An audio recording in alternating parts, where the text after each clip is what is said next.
मैं आज आपके लिए एक कहानी लेके आया हूँ जिससे आपको बताना है कि आपको परम सुख किस चीज़ में मिलता है। तो एक बार की बात थी कि तेनाली रामा और सभी दरबार के मंत्री लोग दरबार में राज खाने पीने के लिए बैठे हुए थे। तो वहाँ पे एक बहस छिड़ गई कि परम सुख किसे कहते हैं। तो किसी ने बोला संभोग, तो पंडित ने बोला नहीं, ईश्वर, तो किसी ने कहा सोना।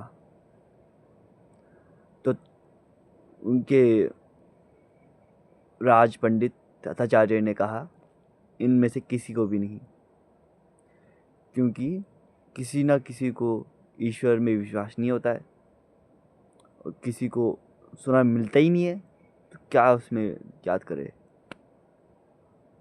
और जिसको ईश्वर मिल गया उसको संभोग की कोई इच्छा ही नहीं रहती। तो इन तीनों चीज़ों को खारिज करके तथाचार्य ने कहा भोजन। भोजन सबसे ज़्यादा आनंद देता है, क्योंकि हम सबसे पहले इस दुनिया में भूखे ही आते हैं और हम किसी न किसी कारण से भूखे मरते हैं, या फिर हमें स्वर्ग में जो भी हम अच्छे कर्म करते हैं या फिर ईश्वर को जो भी चढ़ावा देते हैं वो हमें स्वर्ग में मिलता है भोजन के रूप में। सभी लोग मान गए, हाँ ये ठीक बात सही है। लेकिन तेनालीराम नहीं माना। उसका तथ्य कुछ अलग था, जो था हगना। जी हाँ, आप जब भी देखेंगे खाने से ज़्यादा सुख हगने में आता है, क्योंकि अगर आप ज़्यादा से ज़्यादा 2 घंटे भूखे रह सकते हैं, ज़्यादा से ज़्यादा 3 घंटे, लेकिन आप इतने घंटे तक रोक नहीं सकते खुद को।